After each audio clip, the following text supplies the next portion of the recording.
Assalamualaikum warahmatullahi wabarakatuh. Kami dari kelompok 8, perkenalkan nama saya Dian Mutiarani dengan NIM D1B023085 dan rekan Saya Permadina Putra dengan NIM D1B023066. Saya Tiara Salim Putri dengan NIM D1B023083. Di sini kami akan mempresentasikan mengenai materi tentang perencanaan. Selamat menonton. Pengertian perencanaan. Perencanaan adalah proses mendefinisikan tujuan dan rumusan langkah-langkah untuk mencapainya. Ini melibatkan penetapan tujuan yang SMART, yaitu specific, measurable, achievable, relevant, and time-bound. Pengumpulan informasi, analisis situasi, dan pengembangan strategi. Perencanaan membantu kita untuk menggunakan sumber daya secara efektif dan efisien, serta meminimalkan resiko dan hambatan. Singkatnya, perencanaan adalah peta jalan untuk mencapai tujuan.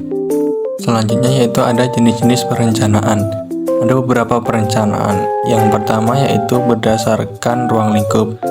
Yang pertama ada perencanaan makro, dilakukan untuk lingkup yang luas seperti negara atau wilayah besar.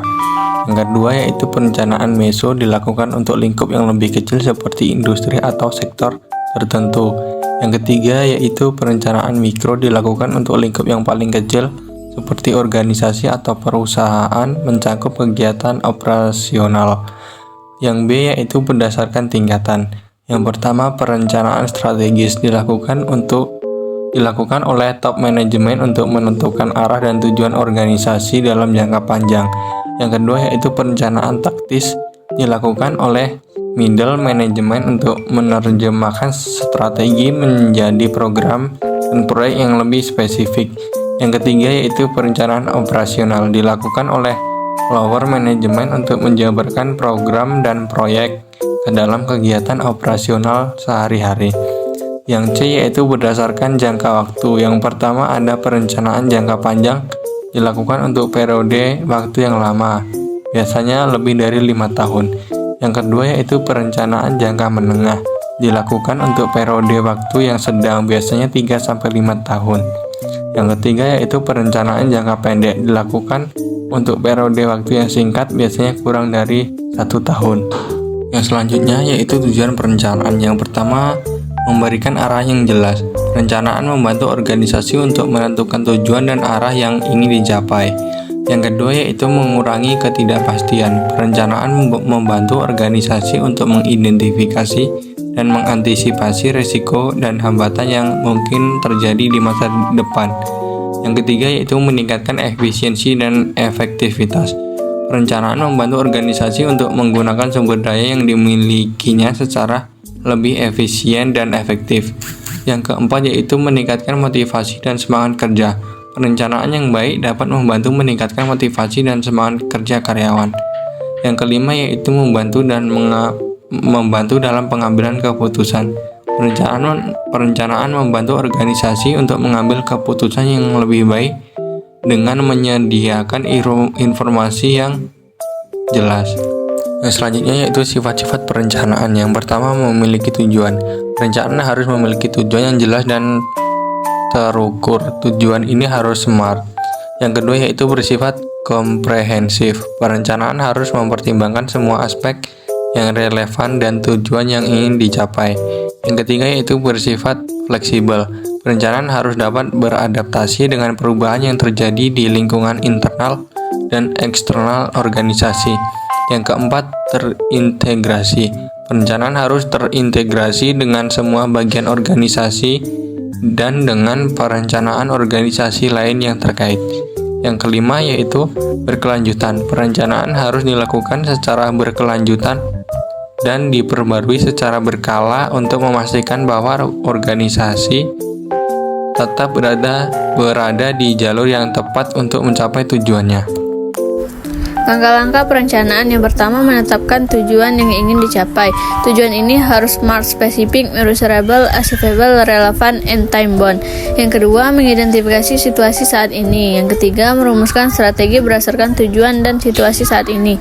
Yang keempat, menyusun rencana aksi. Setelah strategi dirumuskan, Rencana aksi ini harus memuat siapa yang bertanggung jawab untuk setiap tugas. Yang kelima, implementasi dan monitoring. Yang keenam, evaluasi dan revisi.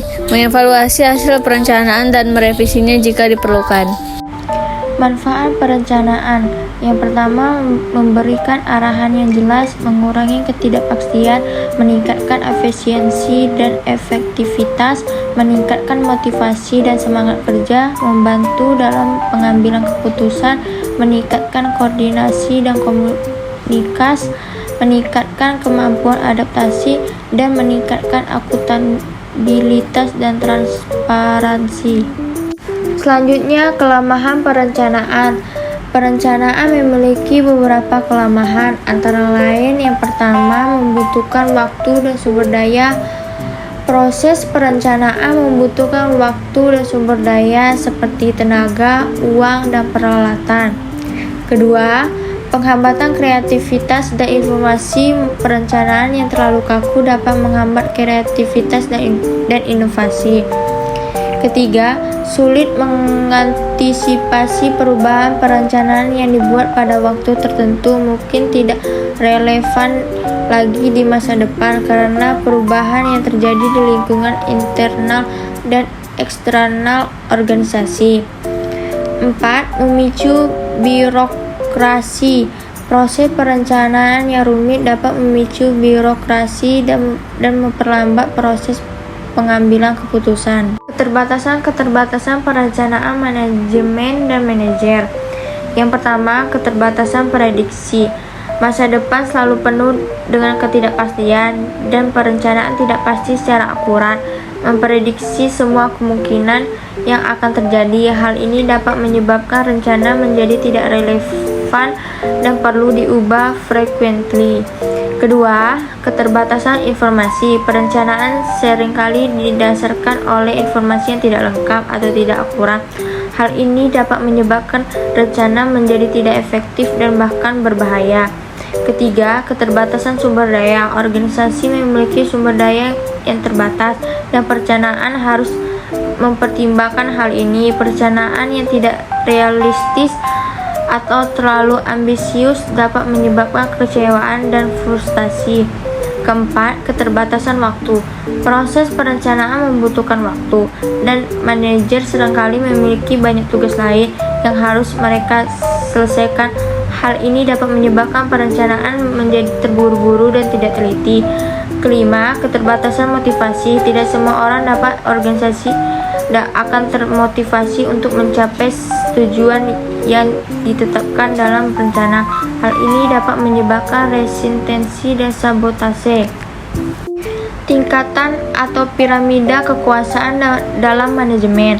Piramida kekuasaan dalam manajemen mengacu pada struktur hierarki yang ada dalam suatu organisasi. Struktur ini membagi tingkatan dan wewenang para manajer dalam organisasi. Berikut adalah tingkatan-tingkatan dalam piramida tersebut. Yang pertama, manajemen puncak atau top management merupakan tingkatan tertinggi dalam piramida. Terdiri dari CEO, direktur utama, dan para eksekutif senior lainnya. Bertanggung jawab atas visi, misi, dan strategi organisasi secara keseluruhan. Kedua, manajemen menengah atau middle management berada di antara manajemen puncak dan manajemen lini pertama. Terdiri dari para manajemen departemen, kepala divisi, dan pemimpin unit lainnya. Bertanggung jawab untuk menerjemah strategi dan kebijakan dari manajemen puncak ke dalam operasi dan aktivitas sehari-hari, mengolah dan memimpin tim karyawan dan mencapai tujuan departemen. Yang ketiga, manajemen lini pertama atau first line management merupakan tingkatan paling bawah dalam piramida. Terdiri dari para supervisor, mandor, dan pemimpin tim lainnya. Bertanggung jawab atas pelaksanaan tugas dan tanggung jawab sehari-hari, mengolah dan mengawasi pekerja para karyawan secara langsung. Peran dan tugas manajer. Peran dan tugas manajer yang pertama yaitu peran sebagai pemimpin, pengambil keputusan, komunikator, perencana, pengorganisasi, dan pengendali. Yang kedua yaitu tugasnya menetapkan tujuan dan sasaran, membuat rencana dan strategi, mengatur dan mengelola sumber daya, memimpin dan memotivasi tim, mengembangkan dan melatih karyawan, mengkomunikasi informasi, memecahkan masalah, mengevaluasi kinerja, dan lain-lain. Ciri-ciri manajer profesional yang pertama memiliki keahlian dan kemampuan tinggi, memiliki kode etik, punya rencana kerja yang baik, jujur dan berintegrasi, bertanggung jawab, memiliki skill motivasi, memiliki kemampuan berkomunikasi, dan mampu mengatur waktunya secara efektif dan efisien. Selanjutnya yaitu karakteristik manajer yang berhasil. Yang pertama yaitu memiliki pengetahuan dan pemahaman yang mendalam tentang bidang yang dikelolanya. Yang kedua, mampu memotivasi dan menginspirasi timnya untuk mencapai tujuan bersama. Yang ketiga, mampu mendelegasi tugas kepada orang lain dan memberdaya mereka untuk menyelesaikan tugasnya dengan baik. Yang keempat, mampu mengatur waktunya secara efektif dan efisien. Jadi guys, kesimpulannya perencanaan merupakan proses yang sangat penting dalam mencapai tujuan dan tujuan yang diinginkan. Dalam perencanaan, kita membuat rencana yang mencakup langkah-langkah yang harus dilakukan untuk mencapai tujuan yang diinginkan. Perencanaan memungkinkan kita untuk memperkirakan hasil yang diharapkan, mengidentifikasi risiko dan masalah yang mungkin terjadi, dan mengoptimalkan sumber daya yang tersedia. Perencanaan juga memungkinkan kita untuk memantau kinerja dan menganalisis hasil yang diperoleh, sehingga kita dapat memperbaiki dan mengembangkan rencana yang lebih efektif. Dalam perencanaan, kita harus memahami tujuan, masalah, dan sumber daya yang tersedia, serta memahami konsep-konsep dasar seperti analisis SWOT, analisis PESTEL, dan analisis Porter 5 Forecast. Dengan memahami dan mengaplikasikan konsep-konsep ini, kita dapat membuat perencanaan yang efektif dan efisien. Sekian presentasi dari kelompok kami. Jika ada salah dan kurangnya, kami mohon maaf. Kami akhiri. Wassalamualaikum warahmatullahi wabarakatuh.